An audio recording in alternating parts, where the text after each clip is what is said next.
ईश्वर की प्यारी संतानों के रूप में मेरे निज आत्मन उस आंतरिक प्रकाश की खोज करो जो सदा शांत है और सभी दुखों से परे है। उस महान प्रतीक योग को धारण करो जिसके धारण करने से बिना हानि उठाए समस्त संसार अनुगमन करता है तथा सुंदर स्वास्थ्य, शांति एवं सुव्यवस्था को उपलब्ध होता है। जैनियों के 24 तीर्थंकर हुए, उसमें से सर्वप्रथम ऋषभदेव, जिनकी अपनी 100 पुत्रों की बड़ी संपदा थी और सभी 100 पुत्रों में से 99% संन्यास्त हो गए। राजपुत्र थे, संसार से, धन से, सम्मान से सब प्रकार से तृप्त थे और अब ये सब उनको निसार, निरर्थक दिखाई दे रहा था। जीवन का सार क्या है उनको स्पष्ट दिख रहा था। जीवन का परम धन क्या है उसको पाने के लिए उनके मन में एक तड़फ, वैराग बराबर जगता जा रहा था। एक एक करके सभी संतानें संन्यास्त होती गई, मुक्त होती गई। और कोई राजा हो, राजा के बेटे हों और वो मुक्त ना हो संसार के बंधन से, संसार के विषयों से, तो मंद बुद्धि ही रहे होंगे। कुछ शिकायत करने को है नहीं, चारों तरफ भरा पूरा है सब, लेकिन फिर भी अंदर एक अतृप्ति है, एक असंतोष है, एक पीड़ा है, एक एम्प्टीनेस है, अंदर रिक्तता है। सब है लेकिन एक वो नहीं है जिसके मिलने से सब मिल जाता है।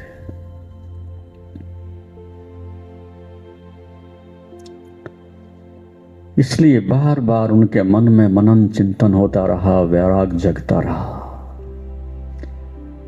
इसलिए ये लंबी श्रृंखला ऋषियों की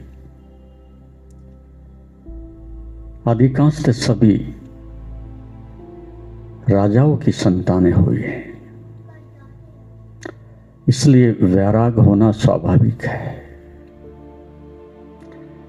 या तो व्यक्ति ने अत्यंत दुख देखा हो तो व्यक्ति जाग जाता है, वो भी एक जागने का ढंग है। दुख चारों तरफ से घेर ले और जीवन में चारों तरफ से ज्वालाएं लपटे, पीड़ा, दुख, दरिद्रता ऐसी स्थिति में ले आए कि व्यक्ति को अंदर से एक भाव बार बार जगे, क्या यही जीवन है जिसको पाकर के मनुष्य सोचता था कि सब मिलेगा, शांति, आनंद, सुख। यहां तो दुख की अंबार लगे हैं। फिर इस दुख के संघर्ष में, सुख पाने की एक अभिलाषा में, ये बादल कब छटेंगे इस प्रयास में व्यक्ति जुट जाता है। कबीर, रैदास, दादू, ये ऐसी श्रृंखला के संत हुए हैं जिन्होंने अत्यंत दरिद्रता देखी है, लेकिन इनके अंदर फिर एक प्रकाश प्रकट हुआ और उस प्रकाश ने अंधकार को मिटा दिया। इन्होंने जीवन के इस परम धन को प्राप्त कर लिया, दुख से मुक्त होकर के। इसलिए भगवान बुद्ध ने तो यही अपने जीवन का एक आधार बनाया, 4 आर्य सत्यों की घोषणा की। जैसा दिखता है जीवन दुख है, संसार दुख का कारण है, दुख से मुक्त होने का उपाय है और मुक्त होने के बाद मुक्ति का आनंद मिल सकता है। ये ऋषियों को मिला है, हमें भी मिल जाएगा। 4 अवस्थाएं मनुष्य के जीवन में होती हैं, जैसा आप देख सकते हो। जैसे आंख खुली है जन्म से लेकर के अब तक सुख की आशा में दुख ही दुख मिले हैं। सीधे दुख हो तो व्यक्ति जी नहीं सकता, सीधे दुख हो तो स्वीकार नहीं कर सकता, सीधे दुख हो तो उसके साथ रह नहीं सकता।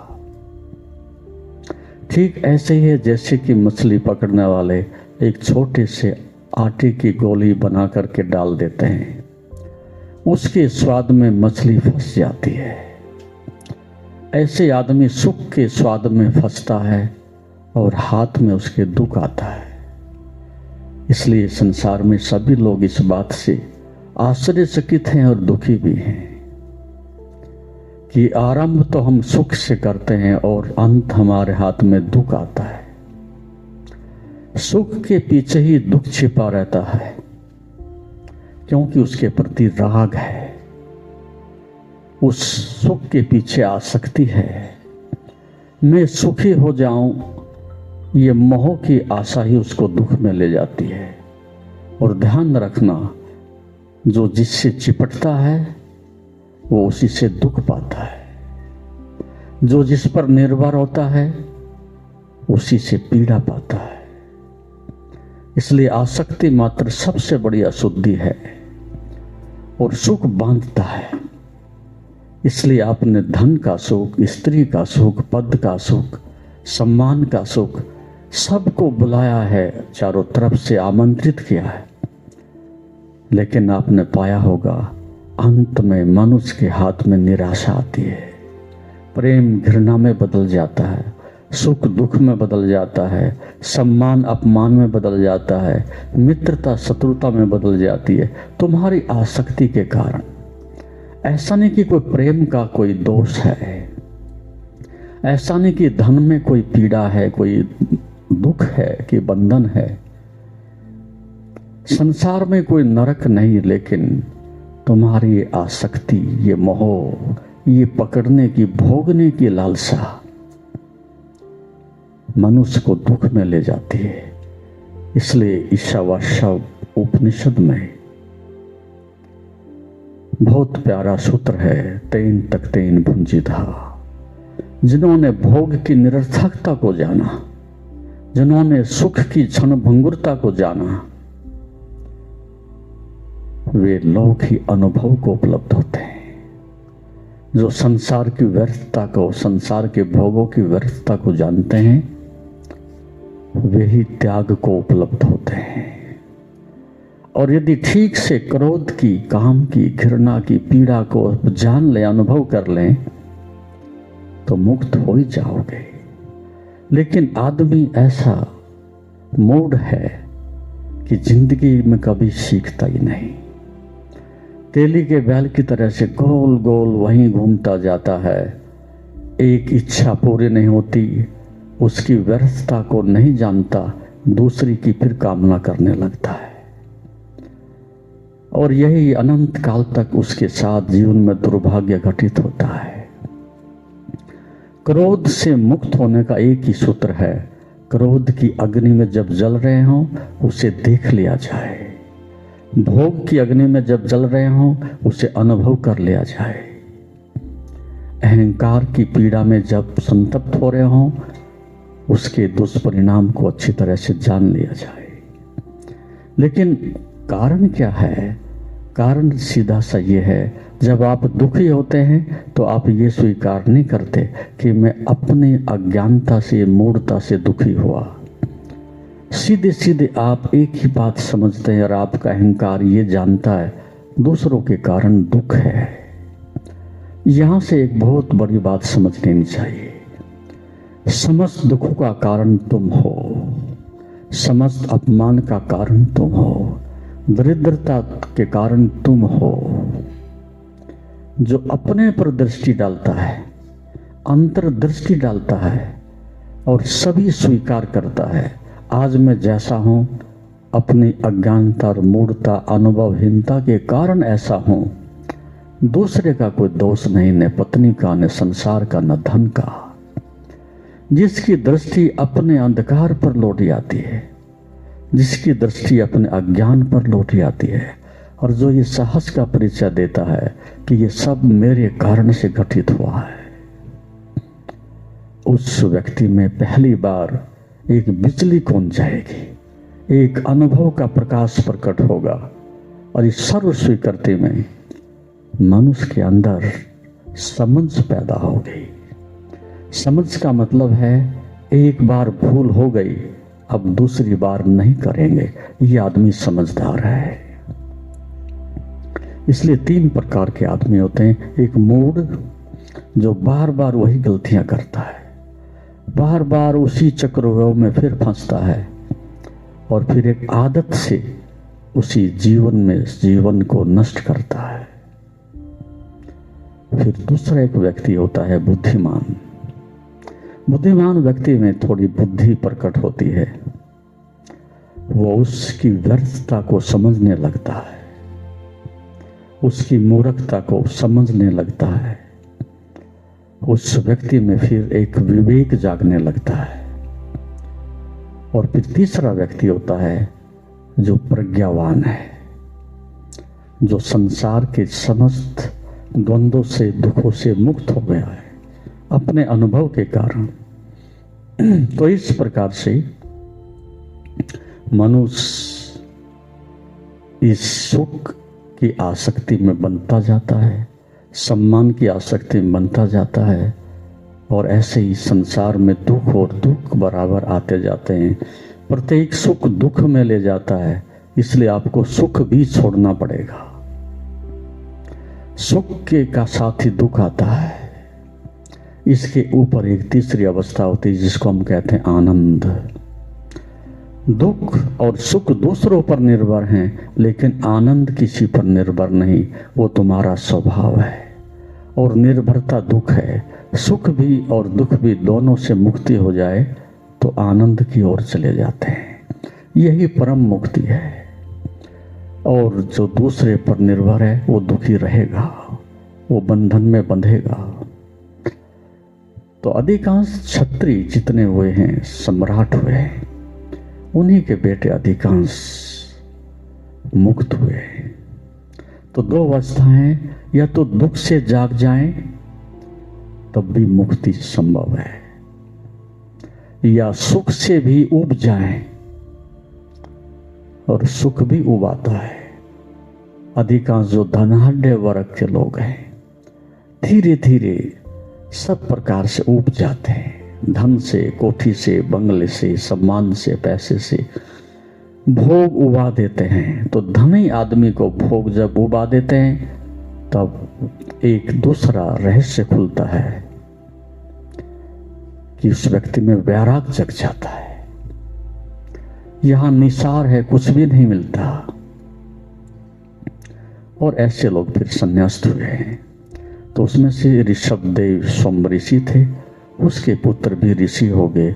लेकिन उसमें से बाहुबली जो सबसे बड़े पुत्र थे, उसमें अभी भी ऐसी अकड़ थी कि वो झुकने को तैयार ही नहीं था।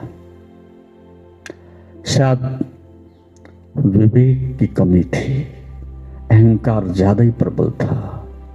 और छोटे भाई सभी संन्यास्त हो गए। परंपरा के अनुसार उसे झुकना पड़ता। अनमने ढंग से छोटे भाइयों के पैर भी छूने पड़ते, तब उसे भारी पीड़ा होती। फिर अंत में उसने संन्यास ले ही लिया। लेकिन फिर किसी को उसने गुरु भी धारण नहीं किया। झुकना पड़ेगा, सेवा करनी पड़ेगी। अपनी अकड़ से ही सब छोड़ करके चला गया जंगल में, आंखें बंद कर ली, पालथ लगा के बैठ गया। बाहुबली ही था, बड़ा बलिष्ठ व्यक्तित्व था। और 12 वर्ष तक बराबर घोर तपस्या में लगा रहा। कुछ भी बचा करके नहीं रखा। ना भोजन की आसक्ति है, ना संसार की है, ना अतीत है, ना भविष्य है। लेकिन मुक्त नहीं हुआ। एक छोटी सी अस्मिता, एक अहंकार, सूक्ष्म तपस्वी होने का। ऐसा तप तो मेरे भाइयों ने भी नहीं किया, मेरे पिता ने भी नहीं किया, जैसा त्याग मैंने किया। सब छूट गया, लेकिन एक छोटी सी ये अस्मिता जिसके कारण से वो मुक्त नहीं हो रहा था। इस परिस्थिति को देखते हुए ऋषभ देव को भी दया आई कि सब कुछ कर डाला, लेकिन एक छोटी सी अस्मिता आकर इस तप की इसको बांधे रखे है, और जब तक ये नहीं टूटेगी ये मुक्त नहीं होगा।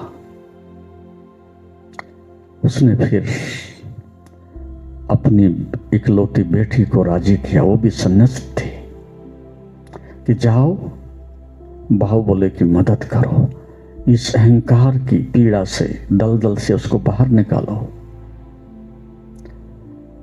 और गई, उसने फिर वहां जाकर के उसके साथ बैठ करके गीत गाया, और गीत के भाव ये थे कि हाथी की पालती में कब तक बैठे रहोगे, इस सिंहासन पर कब तक विराजोगे,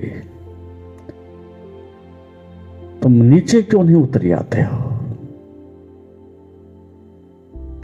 ये मधुर संगीत जब वो सुन रहे थे तो उन्हें जाग आई, और ये छोटी सी अस्मिता, ये अहंकार, सात्विक अहंकार गिर गया, खड़ा हुआ और बहन के पैर छुए और धन्यवाद किया और मुक्त हो गया।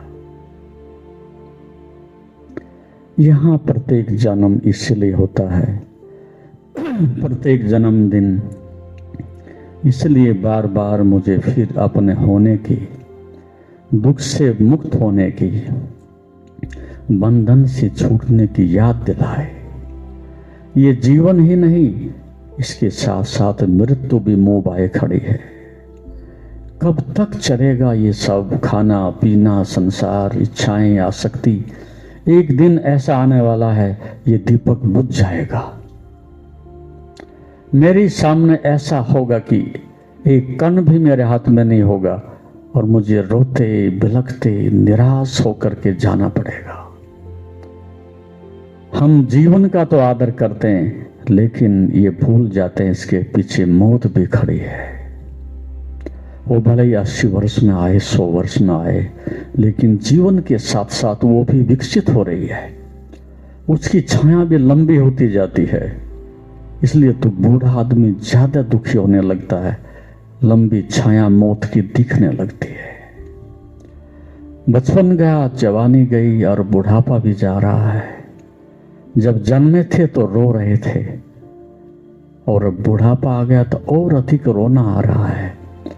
आप इसलिए नहीं रोते कि संसार छूट रहा है, आप इसलिए नहीं रोते कि मैं मर रहा हूं, आप इसलिए रोते हैं एक अवसर था जीवन में और खाली हाथ मर रहा हूं, खाली हाथ जा रहा हूं। भरी पूरी संपदा थी इस आत्मा की, परम धन की, जीवन की, प्रेम की, करुणा की, समाधि की, वो सब छोड़ करके, व्यर्थ के ठीकरे इकट्ठे करके और जिंदगी को बर्बाद करके जा रहा हूं।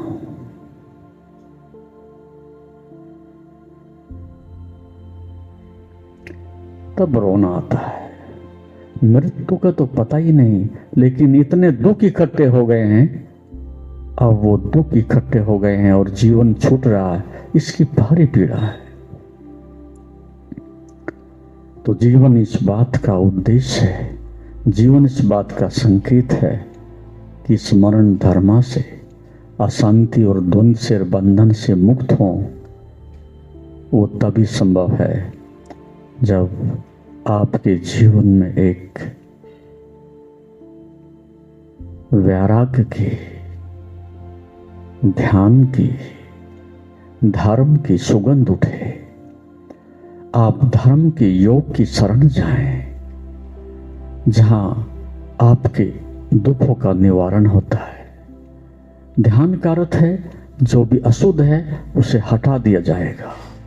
ध्यान का अर्थ है जो भी दुख है उससे मुक्त कर दिया जाएगा। ध्यान का अर्थ है जो भी अज्ञान है वो जल उठेगा, और जो बचेगा वो कुंदन होगा, स्वर्ण होगा जीवन का। तो जीवन हो और वैराग ना हो तो व्यर्थ ही अवसर गया। जीवन हो और व्यक्ति में आसक्ति ना टूटे, वैराग ना जगे तो एक अवसर व्यर्थ ही गया। तो हम बच्चों को बचपन से राग और राग और राग ही सिखाते हैं। चारों तरफ से इतना राग घेर लेता है कि उसमें वैराग की कभी एक कण भी पैदा नहीं होता। एक समय था कि यहाँ ऐसी व्यवस्था थी कि राग से मुक्त हो सके उसकी शिक्षा बराबर दी जाती थी। वो जीवन की शिक्षा ही काम आएगी। ये जीवन का परम संपदा धन ही काम आएगा, उसकी कुछ चर्चा ही नहीं होती। बस हम इसी मनोरंजन में लगे रहते हैं। साल भर के बाद फिर जन्मदिन आएगा, फिर जन्मदिन आएगा, लेकिन ये नहीं पता कि तुम एक कदम मरघट की ओर बढ़ा रहे हो, मौत की ओर बढ़ा रहे हो। जिसको तुम आज अपना समझ रहे हो वो सब छिनने वाला है। ये शिक्षा अतीत में सबको दी जाती थी, इसलिए सभी मुक्त होते थे। लेकिन अब मुक्ति का यहाँ कोई साधन नहीं, मुक्ति का कोई यहाँ किसी प्रकार का शिक्षण नहीं। बस राग राग, आसक्ति, मोह, मेरा और मेरा और मेरा। हम अपने हाथ से अपनी हत्या कर रहे हैं, अपने हाथ से अपने जीवन की ज्योति बुझा रहे हैं। इसलिए जीवन का पूरा उपयोग करो, संसार की व्यर्थता को अच्छी तरह से देखो। कौन काम आएगा, कौन मेरे साथ चलेगा, उस पर बराबर दृष्टि रखो। इसलिए संसार में रहो लेकिन कमलवत रहो, संसार में रहो अनासक्त होकर के रहो, संसार में रहो वस्तुओं का उपयोग करो, साधन मुक्ति का बनाओ। और जब तक साधन श्रेष्ठ नहीं उतने तक मुक्ति का भी कोई तुम्हारे पास मंजिल का उपयोग नहीं। तो इस प्रकार इस जीवन की संपदा को व्यर्थ मत जाने दो। इसलिए हमने संध्या को चुना था। संध्या का मतलब है उधर से सूरज उदित हो रहा है, अंधकार जा रहा है, इधर रात्रि को अंधेरा उतर रहा है, सूर्यास्त हो रहा है, रात्रि का आगमन हो रहा है। इसका अर्थ था कि हम एक ऐसी अवस्था में कि जहां हम शरीर के संसार के साधनों से पीठ फेर रहे हैं और आत्मा के सूर्य की तरफ को अपना मुख कर रहे हैं। और जब आत्मा की तरफ मुख अभिमुख होता है, उस प्रकाश में तुम नहा जाते हो, एक आंतरिक स्नान होता है। सुबह से लेकर के रात्रि तक जितना भी दरिद्रता, आसक्ति, मोह, जो भी गंदगी इकट्ठी हुई है, इस संध्या का ध्यान का अर्थ था ये आत्मा की तरफ को मुख करते ही प्रकाश जैसे अंधकार को भगा देता है। वैसे ही आत्माग्नि में ये तुम्हारी अज्ञानता, ये आसक्ति, ये सब जो कुछ इकट्ठा किया है, दिन भर धूल इकट्ठी हो गई है, वो उतर जाती थी। रात्रि को फिर सपनों की भी धूल जमती है, सुबह ध्यान करते और वो भी बह जाती। जिंदगी में कुंवारापन बना रहता, रोग होता, साथ साथ औषध भी दी जाती, चिकित्सा भी चलती रहती। इसलिए हमने 8 घंटे ध्यान के लिए चुने। सुबह के 4 घंटे, सायकाल को 4 घंटे ध्यान करें, 8 घंटे कर्म योग करें, खूब निष्काम कर्म करें और उस खेल को खेलें, आसक्ति न रखें। फिर धूल झाड़ के 8 घंटे के बाद फिर आएं, फिर स्नान करें आंतरिक ध्यान का, 8 घंटे फिर विश्राम करें। एक संतुलन था ज्ञान का, कर्म का और विश्राम का। क्या मुसीबत है इसमें, क्या कठिनाई है। सुबह 4 बजे से 8 बजे तक कोई दुनिया का काम नहीं होता, कोई ऑफिस नहीं होता, कोई फैक्ट्री नहीं चलती। 4 घंटे मौन रह लें। दिन भर तो बक बक करते हैं, दिन भर व्यर्थ में भीड़ इकट्ठी करते हैं और दिन में खूब प्रभु का दिया हुआ जीवन, उससे कर्म का आनंद लें, निष्काम होकर के आनंद लें। जीवन खेल बन जाए, भार ना बने। तब जीवन को आनंद से जी सकते हो। अभी तो आपने जीवन को जिया ही नहीं, बस तृष्णा है, आशा है, सुखी हो जाएंगे, लेकिन सुखी होने की खदान बाहर नहीं तुम्हारे अंदर है। उस दिशा में मुड़ो, ध्यान की तरफ को बढ़ो, आपो दिवो भव, अपना दीपक, अपना प्रकाश खोजो और जीवन के समस्त दुखों से मुक्ति हो जाएगी।